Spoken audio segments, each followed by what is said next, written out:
Now we can't escape it, can we? Love is well and truly in the air, as in fact a royal wedding is expected in the springtime, and of course it's been dominating the headlines, it's been dominating the news, it's been dominating the radio, it's been dominating absolutely everything, and the Shine studio is no exception.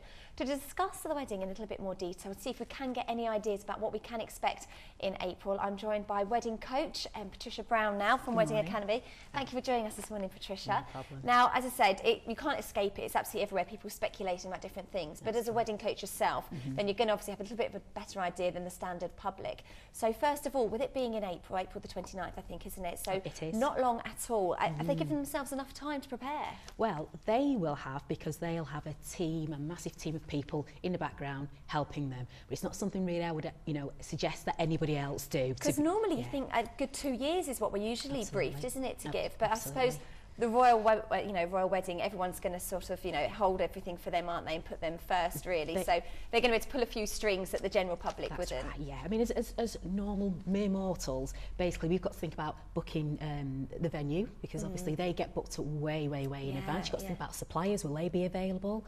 And the royals are quite lucky in the fact that they'll be given quite a lot of things, which we would actually have to go out and buy ourselves. So they don't really have to go out and source things. Yeah, exactly. Well, let's talk about the things that might get donated, because of course it could be quite a pricey affair, couldn't it? But what's the average wedding for the standard sort of commoner? What are we looking at now? Basically, you're looking at around, I'd say £15,000 to £20,000 for a normal average person. Wedding. And I mean, that's staggering. But they're thinking, was it 10 million for this royal wedding? It's going to be around £10 million for the royal wedding. Now, a lot of people might think, oh my gosh, £10 million, but I think what we need to remember is the royals do actually bring a lot of money into the UK economy, and especially next year it's going to be really difficult, really tough, and the pundits are actually saying that it should actually bring in 620 million for that 10 million investment. It's a lot of money, isn't it? Well, that's it. A lot of people have been up in arms about this 10 million, saying, we're in a financial crisis as it is, this is the last thing we need. But I mean, I know the Windsors are going to subsidise quite a lot of it. Like you say, they're going to be given a lot of things. But the Middletons are as well. Her parents are actually going to pay for the security for the day, so everybody is actually putting a little bit in. So which I think is fair. Because normally, I mean, the tradition is, isn't it, that when we go way back, that the bride's family and the bride's father pays for everything. That's correct. Is that a tradition we still see today in weddings? No, not really.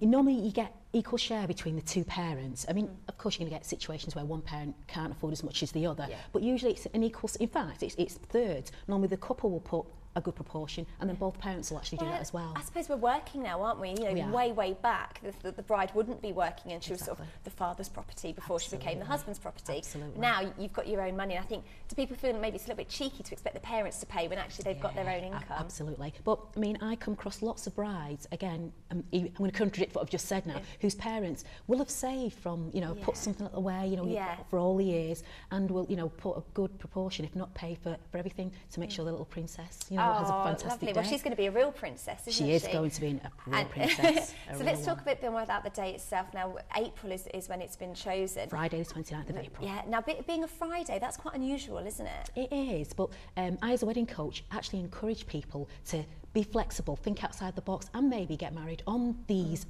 extraordinary days, during the week. I mean, again, as a normal person, actually getting married on a Friday is a good thing, because you'll get everything cheaper. Saturdays and bank holidays are the worst days to get married on. Yeah, definitely. Now, I did read something in the paper saying that if you get married, if you're going to chosen that date, if unfortunately you've collided and you've already booked it for that date, things could get more expensive. Is that a concern people should be worried about?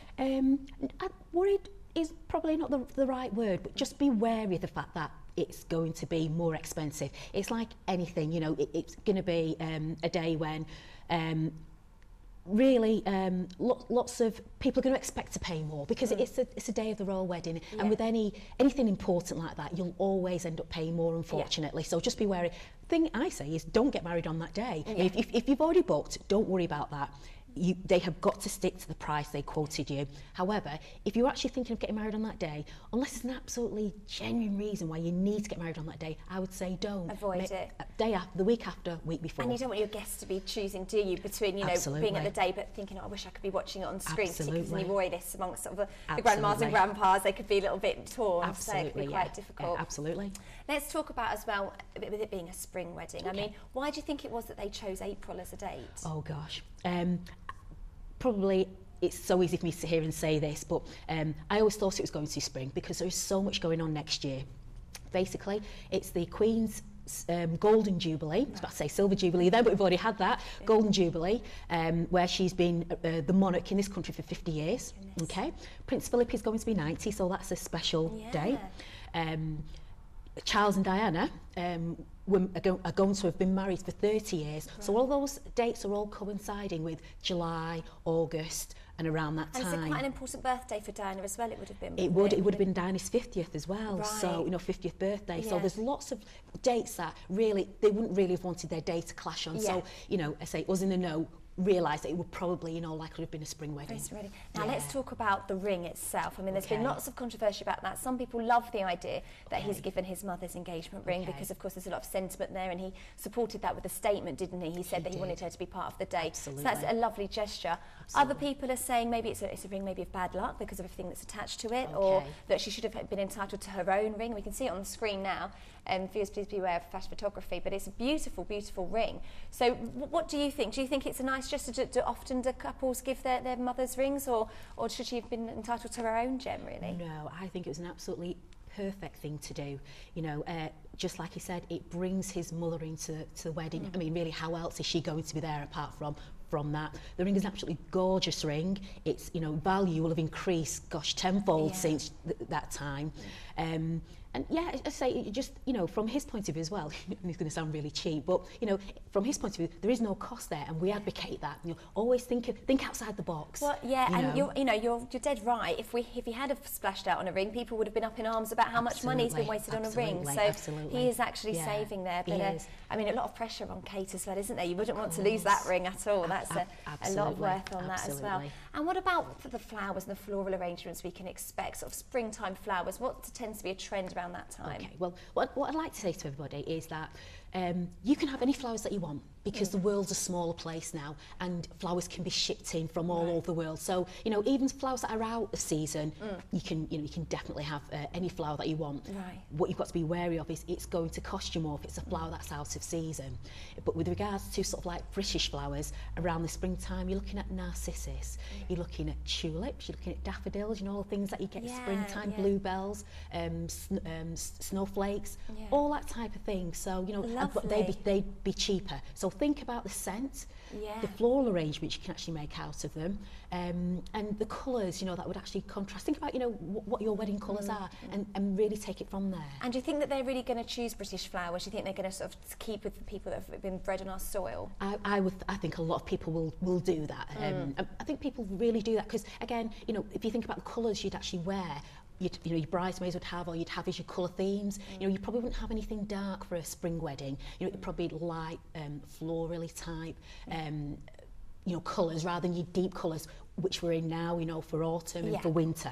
So, and also they're going to get loads of things donated, aren't they? We've already hinted at that, but that's including the flowers as well. Absolutely, yes. The royals have been, I've been told personally that they're going to get wedding magazines, people are going to donate cakes, people are going to donate flowers, they're going to get all sorts, jewellers going to send them things. So as I say, unlike us mere mortals, they don't have to think about those things. They'll have an ultimate choice of everything, whereas I say we really should not wait 6 months really if you're going to have a big wedding like that. If you can have a small wedding, 6 months is plenty, but if you're going to have a big wedding, a few hundred people, you really can't organise it properly in that short of a time. So please be wary. Well, they're going to get lots of special treatment. They're going to get lots of special treatment. Well, very exciting to see how it all pans out, to see if any of our ideas materialise and so forth, and I'm sure you'll be very keen as well. If people do want to actually use your expertise themselves, even if, Kate, if you're watching and you're thinking that you need somebody to help you out, then of course you can access all your information at www.weddingacademy.co.uk. Thank you very much for that, Patricia.